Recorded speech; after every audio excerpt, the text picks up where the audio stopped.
কত টাকা জমা থাকলে জাকাত দিতে হবে, কত ভরি স্বর্ণ মালিকানা থাকলে জাকাত ওয়াজিব হয়, শাইলঙ্গীদের কি জাকাত আদায় হবে, আমি বিদেশ থেকে টাকা ব্যাংকে রাখছি সে টাকার জাকাত দেয়া লাগবে কিনা, বিয়েতে দেয়া আমার স্ত্রীর প্রায় 15 ভরি স্বর্ণ গহনা আছে তার কোনো আয় নাই, এ স্বর্ণে জাকাত দিতে হবে কিনা, দিলে কে দিবে। আমরা জয়েন্ট পরিবার, আমি কি আমার ভাইকে জাকাতের টাকা দিতে পারবো? জাকাতের টাকা উল্লেখ না করে বড় ভাইকে যদি বলি এগুলো দিয়ে আপনি আপনার বউ বাচ্চাকে কিছু কিনে দিবেন তাহলে কি আমার জাকাত আদায় হবে? স্ত্রীর জাকাতের টাকা দিয়ে স্বামী লোন পরিশোধ করতে পারবে কিনা। জাকাত বর্তমান প্রেক্ষাপটে রূপার হিসেবে করা উত্তম না স্বর্ণের হিসেবে করা উত্তম? বর্তমানে 50,000 টাকা সব মানুষের কাছেই থাকে।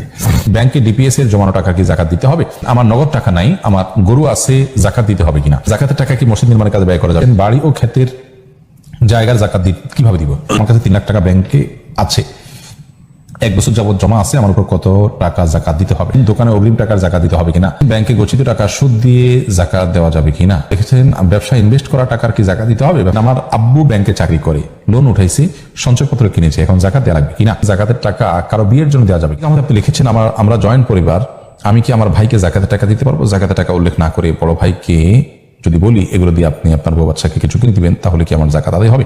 ভাই সাদেক আহমেদ, অবশ্যই এতে আপনার জাকাত আদায় হয়ে যাবে। আপনার বড় ভাই যদি জাকাতের হকদার হয়ে থাকেন আপনি তাকে জাকাত দিতে পারেন, কারণ নিজের ভাই তিনি জাকাতের হকদার হলে তাকে জাকাতের টাকা দেওয়া যায়। আপনি লিখেছেন স্ত্রীর জাকাতের টাকা দিয়ে স্বামী লোন পরিশোধ করতে পারবে কিনা। স্ত্রীর জাকাতের টাকা দিয়ে স্বামী তার লোন পরিশোধ করতে পারবেন, তবে সেটা স্বামী পরিশোধ করবেন এমন নয়। স্ত্রী তার জাকাতের টাকা স্বামীকে দিবেন যে তুমি তোমার লোন পরিশোধ করো, তোমাকে সেজন্য আমি দিলাম। স্ত্রীর যদি টাকা থাকে আর স্বামী যদি জাকাতের হকদার হন, ঋণগ্রস্ত হন, তার কোনো ঋণ পরিশোধ করার ব্যবস্থা না থাকে, তাহলে সেক্ষেত্রে স্ত্রী তার ঋণ পরিশোধে সহায়তা করতে পারেন। তিনি সংসার চালাতে গিয়ে, চিকিৎসা করতে গিয়ে ঋণগ্রস্ত হয়ে গেছেন, তো এই সমস্ত ঋণ স্ত্রী তার জাকাতের টাকা থেকে স্বামীকে আদায় করার জন্য সহযোগিতা করতে পারেন। এরপর আখতার হোসেন, আপনি লিখেছেন জাকাত বর্তমান প্রেক্ষাপটে রূপার হিসেবে করা উত্তম না স্বর্ণের হিসেবে করা উত্তম? বর্তমানে 50,000 টাকা সব মানুষের কাছেই থাকে। আখতার হোসেন, জাকাতের নেশাব স্বর্ণ বা রূপা যে কোনো একটাকে টাচ বা স্পর্শ করলেই জাকাত আসবে। এখন বলা বাহুল্য যে রূপার দাম কম থাকে, অতএব খুব সহজেই রূপার যে নেশাব সেটা স্পর্শ করা যায় এবং 50,000 টাকা হলেই রূপার নেশাব স্পর্শ করা যায়, তো তাদের উপর জাকাত আসবে। শরীয়ত দুইটা যে কোনোটির মেয়ারকে নির্ধারণ করেছে, অর্থাৎ স্বর্ণ হোক আর রূপা হোক, যে কোনো একটার সাথে টাচ করলেই হবে। এখন আপনি বলতে পারেন তাহলে স্বর্ণের কথা বলার দরকার ছিল কি? দুঃখিত, শুধু রূপার কথা বললেই তো হতো, কারণ রূপার নেশাব হলে তো স্বর্ণ নেশাব তার মধ্যে চলেই আসবে। তো এর উত্তর হলো যে শুধু স্বর্ণ যার কাছে থাকবে তার তো রূপার যে ব্যাপারটা আছে, রূপার তার কাছে নাও থাকতে পারে, তখন এই ব্যক্তির জাকাতের হিসেব করা, ক্যালকুলেশন করা, কাউন্ট করা এটা একটু জটিল হবে, কঠিন হবে। আর সেই কারণে স্বর্ণের হিসাবটাকে এটার সাথে ধরা হয়েছে। ধরুন একজনের কাছে 5 ভরি স্বর্ণ আছে, তার কাছে কোনো রূপা নেই, নগদ টাকা নেই, তাহলে তার জাকাত আসবে না। কিন্তু যদি শুধু রূপার হিসাব ধরতো তাহলে সেক্ষেত্রে স্বর্ণকে রূপাতে কনভার্ট করতে বাধ্য হতেন তিনি, এবং তারপরে জাকাত আসতো। শরীয়ত দুইটাকেই মাইয়ার হিসাবে ঠিক করেছে। এক, দ্বিতীয়ত যে কোনো কালে কোনো সমাজে কখনো যদি এমন হয় যে রূপার দাম স্বর্ণ থেকে বেড়ে গেল, তখন স্বর্ণের নেশাবটা টাচ করলে তারপরে জাকাত আবশ্যক হয়ে যাবে। সুতরাং এ বিষয়ে সারা বিশ্বের সমস্ত লাভাকর্মী প্রায় একমত যে স্বর্ণ এবং রূপার যে কোনো একটা নেশাব স্পর্শ করলেই জাকাত আবশ্যক হবে।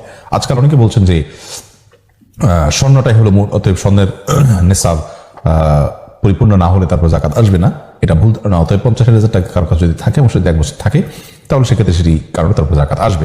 আপনার এডি থেকে আপনি লিখেছেন কত টাকা জমা থাকলে জাকাত দিতে হবে। যদি 595 গ্রাম রূপার মূল্য আপনার কাছে জমা থাকে, বর্তমান বাজারে 40,000 প্লাস টাকা যদি আপনার কাছে 1 বছর জমা থাকে, তাহলে আপনার এটা জাকাত দিতে হবে। সারজিদা আরিফিন তান্নি, আপনি লিখেছেন কত ভরি স্বর্ণ মালিকানা থাকলে জাকাত ওয়াজিব হয়।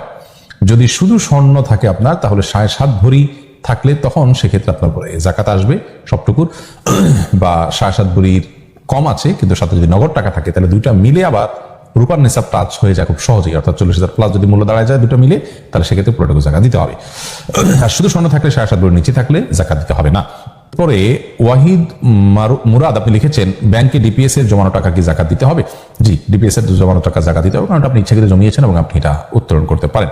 জাহাঙ্গীর আলম, আপনি লিখেছেন আমার নগদ টাকা নাই, আমার গরু আছে, জাকাত দিতে হবে কিনা। গবাদি পশুর জাকাত দিতে হয়, কিন্তু সেটা আপনার যদি 1-2 গরু থাকে তার উপরে জাকাত আসবে না, বরং এটা নেশাব আপনাকে পূরণ করতে হবে। যে ওর যদি হয় তাহলে 5টা নিচে জাকাত হবে না, ছাগলের ক্ষেত্রে সেক্ষেত্রে নেশাব আছে, সম্ভবত 40টা নিচে জাকাত হবে না। গরুর ক্ষেত্রেও নেশাব আছে, কিন্তু মুশকিল হলো এই মূল বিষয়টা হলো যে এই পশুগুলোর জাকাত আসবে তখন যখন এগুলো নিজেরা চড়ি পুড়ে খায় এরকম, অর্থাৎ সেগুলোকে আপনি গোয়াল ঘরে খাবার দিয়ে পালতে হয় না, সেগুলোর উপরে জাকাত আসবে। যেগুলোকে গোয়াল ঘরে খাবার দিয়ে পালতে হয় সেগুলোর উপর জাকাত আসবে না। তবে হ্যাঁ, যদি গোয়াল ঘরে আপনি পশু প্রতিপালন করেন ব্যবসার হিসাবে, আপনি বাছুর কিনলেন, বড় করে আপনি বিক্রি করবেন, তাহলে সেক্ষেত্রে সেটা ব্যবসার পণ্য হিসেবে সেটা মূল্যের উপরে জাকাত দিতে হবে, বাজার মূল্যের উপরে। অর্থাৎ পশু যদি আপনার 2-4টা গোয়ালে থাকে, আপনি দুধ খান ইত্যাদি, তাহলে এটার জাকাত আপনাকে দিতে হবে না। বা আপনার 2-4টা থাকুক বা তার বেশি থাকুক, ধরুন 20টা গরু আছে, এগুলোর যে দুধ আছে সেটা দোহায় আপনি মূলত সংসার চালান বা আপনি উপার্জন করেন, তাহলে সেক্ষেত্রে সেই গরুরও মূলধনের উপর জাকাত দিতে হবে না। কিন্তু গরু কিনেছেন যেটা মোটা তাজা হওয়ার পর বিক্রি করবেন, তাহলে সেক্ষেত্রে বাছুর কিনে আপনি বড় করে বিক্রি করবেন, এই উদ্দেশ্যে যদি গরু কিনেন তাহলে সেটা ব্যবসা পণ্য হিসেবে জাকাত আসবে, গবাদি পশু হিসেবে না। গবাদি পশু হিসেবে জাকাত আসার জন্য এক তো নেশাব পূরণ হতে হবে, দ্বিতীয়ত হলো সেটা নিজে চড়ে পুড়ে খায় এরকম হতে হবে। এগুলো চরাঞ্চলে বা পাহাড়ি অঞ্চলে ইত্যাদিতে সাধারণত হয়ে থাকে। দিনা হাসান আপনি লিখেছেন জাকাতের টাকা কি মসজিদ নির্মাণের কাজে ব্যয় করা যাবে কিনা? না, মসজিদ নির্মাণের কাজে জাকাতের টাকা ব্যয় করা যাবে না, জাকাতের টাকা গরিব দুঃখীকে দান করতে হবে। তার ভিন্ন কিছু হোক আইডি থেকে আপনি লিখেছেন বাড়ি ও ক্ষেতের জায়গার জাকাত কিভাবে দিব?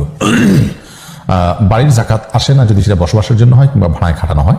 কেউ যদি রিয়েল এস্টেটে বিজনেস করেন এবং ফ্ল্যাট প্লট কিনে বিক্রি করেন দাম বেশি হওয়ার পর, এরকম যদি ব্যবসা করেন তাহলে তার উপরে জাকাত হবে, এটা ব্যবসার পণ্য হিসেবে।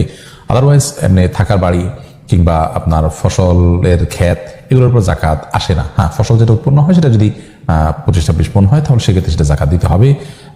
যদি সেটা পানি সেচন করে করতে হয়, আজকাল সেচ দিয়ে করতে হয়, বেশিরভাগ নিচে পানি দিয়ে করতে হয় এরকম, তাহলে সেক্ষেত্রে সেটা 20 ভাগের 1 ভাগ দিবেন। আর যদি আকাশ থেকে যে বৃষ্টি হয় তাতেই হয়ে যায়, সেচ আলাদা দেওয়া লাগে না, তাহলে তার 10 ভাগের 1 ভাগ দিবেন। মোহাম্মদ শহীদুল ইসলাম আপনি লিখেছেন আমার কাছে 3 লাখ টাকা ব্যাংকে আছে, 1 বছর যাবৎ জমা আছে, আমার উপর কত টাকা জাকাত দিতে হবে? 1 বছর যাবৎ যদি 3 লাখ টাকা আপনার কাছে জমা থাকে তাহলে লাখে 2,500 করে, 3 লাখে 7,500 টাকা জাকাত হয়, এটা আপনাকে দিতে হবে। এরপরে মোহাম্মদ শহীদুল ইসলাম লিখেছেন শাইলুঙ্গি দিলে কি জাকাত আদায় হবে? জাকাত হিসাবে গরিবেরকে নগদ টাকা দিতে হবে বা তাদের প্রয়োজন যেটা আছে সেটা তাদের প্রয়োজন অনুভব করে সেই অনুযায়ী কিনে দিতে হবে। জাকাতের টাকার বিপরীতে শালুঙ্গি দিয়ে দেওয়া জায়েজ নয়, এক্ষেত্রে জাকাত আদায় না হওয়ারও সমূহ আশঙ্কা আছে। আপনি লিখেছেন আমি বিদেশ থেকে টাকা ব্যাংকে রাখছি, সে টাকার জাকাত দেয়া লাগবে কি না? বিদেশ থেকে টাকা ব্যাংকে রাখেন আর দেশে থেকে রাখেন, টাকা আপনার আছে, এর জাকাত আপনাকে দিয়ে দিতে হবে। আপনি লিখেছেন দোকানে অগ্রিম টাকার জাকাত দিতে হবে কিনা? দোকানের অগ্রিম যে টাকা আছে সেটা জাকাত দিতে হবে, কারণ এই টাকাটা যিনি অগ্রিম দিয়েছেন তিনি মূলত দোকানদারের কাছে একরকম জামানত বা আমানত হিসেবে দিয়েছেন, বিদায় জাকাত তাকে দিয়ে যেতে হবে। ইভা ইসলাম লিখেছেন ব্যাংকে গচ্ছিত টাকা সুদ দিয়ে জাকাত দেওয়া যাবে কিনা? ব্যাংকে গচ্ছিত টাকা সুদ দিয়ে জাকাত দিতে পারবেন না, সুদের টাকা আপনাকে দান করতেই হবে, জাকাত দিতে হবে পবিত্র মাল থেকে। হারাম মাল থেকে জাকাত দিলে জাকাত আদায় হবে না। মুরাদ হোসেন রিপন আপনি লিখেছেন ব্যবসায় ইনভেস্ট করা টাকার কি জাকাত দিতে হবে? ব্যবসায় যে টাকা ইনভেস্ট করা সেটা জাকাত দিতে হবে। মারুফা লাকি আপনি লিখেছেন পেনশনের টাকা জাকাত দিতে হবে কিনা? পেনশনের যে টাকাটা, এই টাকাটা যদি আমরা পাই এবং যদি জমে জাকাতের নেশাব পরিমাণ হয় তাহলে সেক্ষেত্রে এটাকে জাকাতের শর্ত পূর্ণ হলে জাকাত দিতে হবে।